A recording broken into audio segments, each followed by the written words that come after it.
चार रानी शुक्ला द्वारा आपको शत प्रणाम। आज हमारा विषय है मांगलिक दोष। अगर किसी जातक या जातिका की कुंडली मंगल 1, 4, 7, 8, 10 और 12वें भाव में अकेले बैठ जाए तो मांगलिक दोष का निर्माण होता है। लेकिन अगर किसी वर की कुंडली में भी मंगल जहाँ बैठा है वहीं पर कन्या की कुंडली में भी मंगल या कोई पापी ग्रह बैठ जाए तो मांगलिक दोष का स्वतः ही परिहार हो जाता है।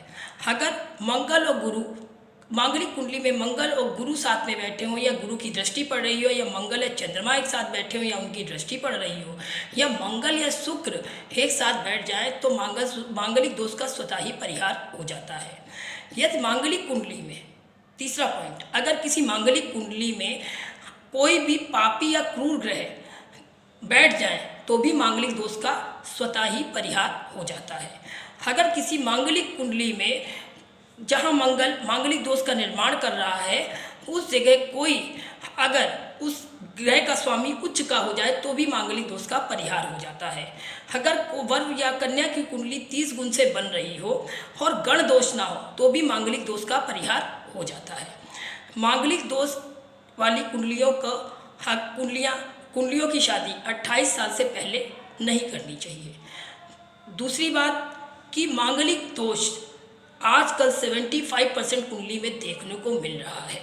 इसमें डरने और परेशान होने की कोई ज़रूरत नहीं है। मांगलिक दोष कई ऐसी कुंडलियां हैं जिसमें स्वतः ही परिहार हो जाता है। इसमें ये सोचने का विषय नहीं है कि 1, 4, 7, 8, 10, 12 में मंगल बैठ गया तो कुंडली मांगलिक हो गई।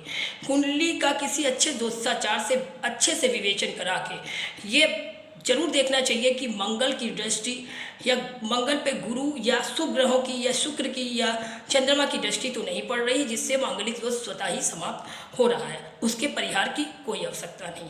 या कोई पापी ग्रह अगर सप्तम भाव में बैठ जाए या शुक्र 6, 8, 12 में सप्तम 6, 8, 12 में बैठ जाए तो भी मांगलिक दोष का स्वतः ही परिहार हो जाता है।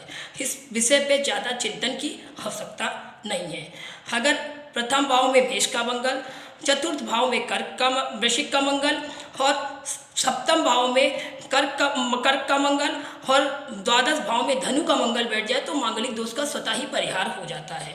मांगलिक दोष का छोटी सी रेमेडी या उपाय द्वारा भी नॉन मांगलिक को मांगलिक द्वारा शादी करके भी हमने ये विशेषता इन चीज़ों का आंकलन किया है कि उनकी शादी सक्सेस और बहुत ही सफलतापूर्वक चल रही है।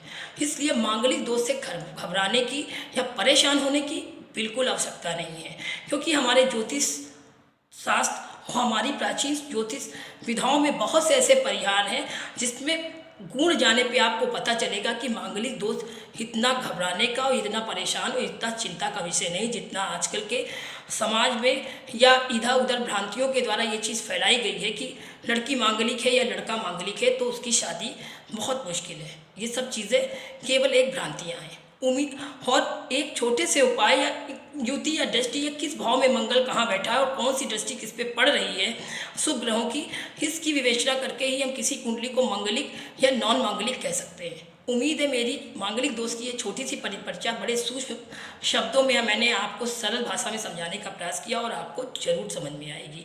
अगर आपको मेरा ये मांगलिक विषय पर जो मैंने एक छोटा सा वीडियो बनाया है अगर आपको अच्छा लगे तो प्लीज़ लाइक, सब्सक्राइब और शेयर जरूर करें।